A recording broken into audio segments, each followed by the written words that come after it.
Hey you guys, it's Kyle with Markham Reptiles, and today we're going to talk about if carpet pythons make good pets. As you guys can see, I have this beautiful 2024 zebra jungle female right here, and this girl is a pure jungle that was produced by my buddy William Philippek, so big shout out to you, William. And I actually have this girl up on Morph Market right now, you guys, so she is available. She's all ready to go.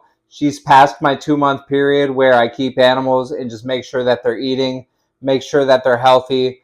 She's slamming food. She's super healthy. She's a wonderful animal, and anyone would be super lucky to have her. For those of you guys who don't know, jungle carpets actually get more yellow with age. So even though she's really stunning right now, she will actually get more stunning in the future. I have complete lineage available for her. If you guys want to see where she came from, her parents or grandparents, all that stuff's available, as well as her hatch date. And I will, of course, send you a feeding chart of every time that she ate. But we're here today to discuss if carpet pythons are good pets. I have a couple types of carpet pythons to show you. And from my experience, the simple answer is yes. I think that they make really good pets. And you do have to be willing to deal with some things sometimes. Like some baby carpet pythons are a bit scared. You got to remember that these snakes don't start off very heavy. They're hatched at like 15 grams. So when you're hatched out that small, the world can be pretty scary for you. I mean, this girl's about a year old, and look at her size right now. She's not a very big snake. She still weighs less than a pound, probably less than half of a pound. So that goes to show you that, the world can be a scary place when you weigh half of a pound and it's hardwired in your DNA that you're from Australia, even though these guys have been captive bred for a very long time. And that's why we have cool stuff like this female zebra right here. But yeah, look at this girl. I mean, she's only a year old. She's chilling. She's moving around my hands. She's loving life. She's loving the world. I actually just sent a beautiful, more traditional female jungle carpet python out to my friend Brandy at Reptiles. And she's super lucky to get that snake because it was absolutely beautiful and just had the sweetest demeanor. But that black and yellow color on a jungle carpet python is actually from captive breeding. They have been captive bred for so many years to get that black and yellow pattern. And that's why they look like that. In the wild, they are not quite so black and yellow. We have bred them for those traits. And that's why they look a bit different in captivity. If you went to Australia and went where you find jungle carpet pythons, you would not find jungle carpet pythons that look just like that. So these guys have been captive bred for quite a long time. They're pretty much coming up on domestication at this point. We're not getting any new animals in from Australia, which is actually a really cool reason to get one. I mean, getting a snake from Australia is super cool. Even if it was hatched in the US, it's an Australian snake. So you're getting something descended from snakes in Australia. For anyone else who grew up watching Steve Irwin, Australia really is the pinnacle of reptiles. So it's really cool to have snakes from that region. And carpet pythons are a great example of that. Really, the reason I think most people avoid carpet pythons is they really think that they get bigger than they get, faster than they get. And they also have a bad reputation of just being nippy and bitey. Now, that could not be farther from true. Sometimes the babies are nippy and bitey. Like I said, they're not very big. When they hatch out, the bites aren't even going to be breaking skin. So you just have this adorable little noodle just striking at you like this, striking, striking, striking. And you're like, oh, it didn't do anything. And it's actually really cute. And from my experience, when you hold them, they'll actually tame out really well. You just got to put the time into working with them, which gives you a great bond with these animals, like I have with my snake Smiley behind me, that I'll actually take out for you guys right now. All right, you guys, so here I have Smiley. And Smiley is a coastal carpet python, which is Moriella spilota mcdowellii. And they are the biggest type of carpet python. And he is about to be 4 years old next month. And as you guys can see, he's long, but he's not super thick. And when he curls up, he was actually sitting right here behind me on his hide. So he was kind of just sitting up there basking. He's not scared at all. He didn't even go inside the hide, and he rarely does. He actually just sits out in the open a whole lot because he's a pretty confident animal, and he is puppy dog tame. I can hand this guy to kids without a worry. I can touch him anywhere I want to. I can pick him up all weird like I just did right now, and he doesn't even flinch. I have no worries. I just moved my hand directly towards his face right now, and he didn't care about it at all because he is actually puppy dog tame. And I have built that relationship with Smiley. We weren't always like that. Now, he wasn't a bad snake to begin with, but when I first got him and he was really small, like I was telling you guys about, I actually got him when he weighed 35 grams. And when he weighed 35 grams, he bit me a couple times, but he actually never bit me again after that. And I've held him a whole lot. He's been in a lot of different kids' hands and stuff like that. And this guy is awesome. I mean, he's smart too. He literally, when he sees me come in the room, he starts pressing towards the glass because he knows that I'm going to let him out for some handling time. And he absolutely loves to be out. And when I say this guy is puppy dog tame, I could not be more serious. His heat pits are sensitive, just like any python. So he jumped a little bit when I kissed him.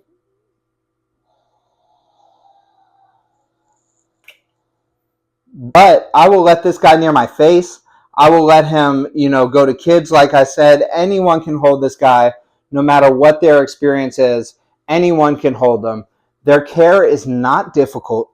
People don't really make it sound like their care is difficult, but I think that they make them sound like a more intermediate or expert level snake. But really, there shouldn't be such thing as intermediate or expert level snakes. You guys should do the research on the snake that you want to get, and you don't have to get a bunch of snakes that you don't want before you get the snake that you actually want to get, because then we're preaching a culture where people just get a bunch of snakes they don't want in order to level up to get the snake that they actually want to get. A carpet python like this right here could be your very first pet. Just do the research on them. Don't be scared to take a few love taps from a baby that may not even break skin when it bites you. And I mean, just look at these guys. They're absolutely beautiful. Keep in mind they live for like 20 years. Bredli carpet pythons are actually a beautiful example of carpet pythons that are known to be super docile. If you want super docile carpet pythons, I'm going to put up some beautiful pictures here that Nick Mutton actually let me use. Thank you, Nick, for letting me use these pictures. Nick is a pioneer of carpet pythons. And if you guys are into carpet pythons and you don't know who Nick Mutton is, you definitely need to check him out because he is doing some amazing things with carpet pythons. And diamond pythons are beautiful as well. I'm going to put up some pictures here that Gary Scavino let me use from GS Reptiles. And also, if you guys don't know who Gary Scavino is, you definitely should know who he is as well. Gary is an awesome guy and somewhat of a mentor to me. I really can reach out to Gary if I need help. So thanks, Gary, for that. And thank you for letting me use these pictures as well. But carpet pythons are so variable. They're so beautiful. They don't even get crazy big if you get a male. Like this, to me, it may look big, but this is not really a big snake. I can hold this snake with one hand with no problem. He's very light, and they're really cool. They have behaviors. They don't just sit around. Not saying that ball pythons aren't interesting to watch, right? But ball pythons do spend a lot of time just hiding. They're native to West Africa, where they burrow underground in termite mounds, and that behavior is kind of stuck with them even in captivity. So they really do like to be in enclosed spaces, like their hides and stuff like that, and just stay in there for most of the time. Now, some do roam around at night.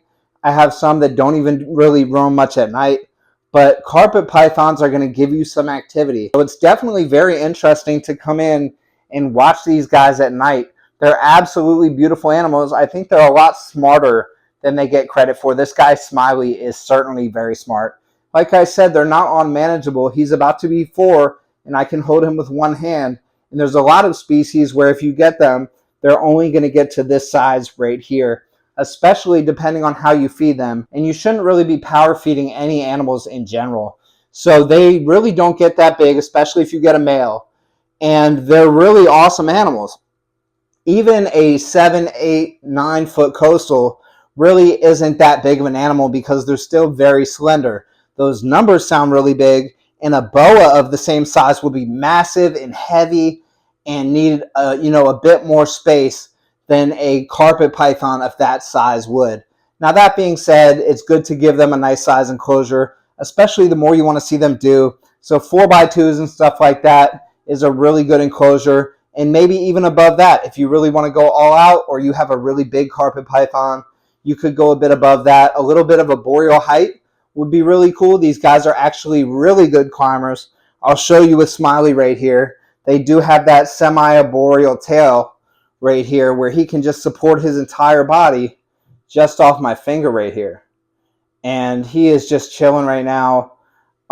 His entire body is literally just supported by that little bit of his tail that's wrapped around my finger. And I'm going to lift him just so the camera could see him. But look at how much of his body he is actually supporting with just that tail. I mean, that's crazy. These guys are really awesome animals. They're great climbers. They're really smart. This one is puppy dog tame. I cannot stress it enough. He is puppy dog tame. I do not worry at all about this guy. He is absolutely wonderful. They're snakes that really like to get out. I could walk around the house with this guy around my neck and go do whatever I want. He'll hang on by himself because they're semi-arboreal. He can pretty much hang on around my neck, and you don't have to pay as much attention to them and what they're doing because they kind of grip onto you just as you grip onto them. They're really cool snakes, and you definitely shouldn't rule them out as pets. Don't listen to the hype. Don't listen to people that never got one. Listen to the experts. And if you want to know about carpet pythons, contact somebody who had them.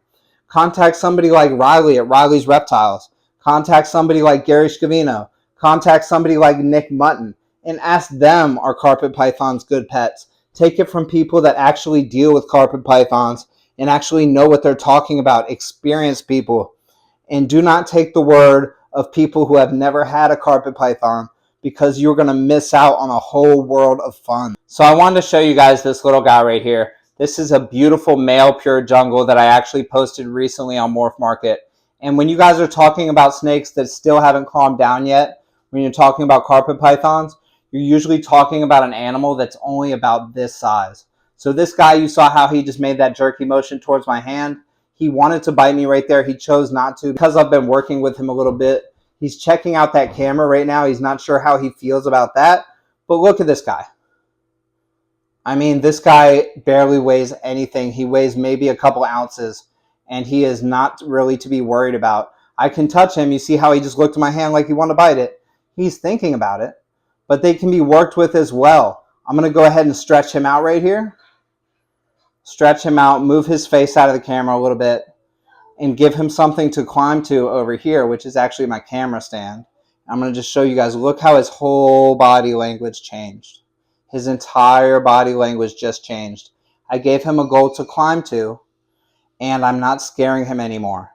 Okay? I'm being real gentle, I'm being real chill, and I'm not worried about if I get bit or not because this guy weighs like 2 ounces. Like, come on. If you see a Chihuahua, do you ask if you're going to get bit? Most likely not. Your odds of getting a hard bite from a Chihuahua are way worse than your odds of getting bit really badly by any non-venomous snake. So it's really not something you should be too worried about. Like I said, I did just post this beautiful guy on Morph Market. He is also produced by my buddy William Philippek. He is a 2024 baby. He is a male, like I said, and he is a pure jungle carpet python. He has some really cool striping going on in his pattern because his father was a Palmerstone locality male. Now, Palmerstone is just a locality of jungle carpet pythons, which means he's still pure, but he has some interesting contrast in his hues and stuff like that. I really love the coloration on this guy. Jungle carpets do actually brighten up with age, so all you get is upside when you're buying a jungle carpet baby. And jungle carpets have some of the worst reputation of any carpet pythons. And like I said, this guy's a little bit scared. He's not a very big animal. I'm a 6'5", 280-pound human, so I see how I could be threatening to him. But he right now is calming down because he's realizing I'm not going to hurt him. Yes, when he goes back in his cage, he might be a little bit defensive, but each time I pick him up, he's going to get a little bit better and a little bit better until he's not worried at all. So really, if you're willing to do what I'm doing right now with a carpet python, you shouldn't be too worried about if they're bitey or not, especially if you get them as a baby or really anywhere in the 1 to 2 year range too. They're not really going to do that much damage at all if they do bite you. And I swear, these guys are one of the easiest species that I've worked with as far as calming them down. They're really easy to calm down. They're not actually that stubborn. You can make minor mistakes like brushing them on the side without them freaking out and stuff like that, just like I just did with my thumb for this guy. He's more worried about being inquisitive, finding that camera, seeing what's on top of it, and seeing if he can climb up on it. And these guys really do like to climb. So if you get one, definitely give them some climbing opportunities.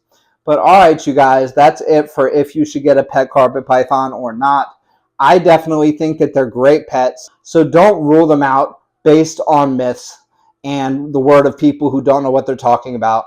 I want to give a big shout out to everyone who let me use footage for this video. Big shout out to Nick Mutton. Big shout out to Gary Scavino. Big shout out to William Philippek, guys. Check him out as well. He breeds a lot of really cool stuff, and he produced these guys right here. He is a mentor of mine. I talk to him almost every day. He gives me tons of advice on different pythons and stuff like that. He is a great guy, so definitely go ahead and check him out. I'm going to link all of them in the description. Check out our sponsor, Reptichip. I'm going to link them in the description. And go ahead and check out our Patreon, you guys. We just added a $1 tier, so it's only $1 if you want to support us on Patreon. And we actually added a free tier as well. So if you just want to go be a member of our Patreon for free, you don't get all the benefits of the higher tiers, but you get some of them. And your support matters because people see those numbers included with our follower numbers. And the more followers we have, the better. It shows people to follow us and support us and stuff like that. So even going to support our Patreon for free counts for something. So our Patreon is linked in the description as well. Don't swear off carpet pythons, you guys. They're actually really cool animals. Go ahead and give them a shot if you're thinking about it. And if anyone wants these guys, you can actually contact me for this guy or the female zebra that I showed earlier in the video. But if you don't, anyone I named in this video would be a great person to get a carpet python from. And if you need to know anything else about carpet pythons, just contact me and I'll either answer your questions or send you to somebody that'll answer them. And you guys have a wonderful day. Keep spreading the love of reptiles. Keep researching. Keep that love in your heart and stay cool.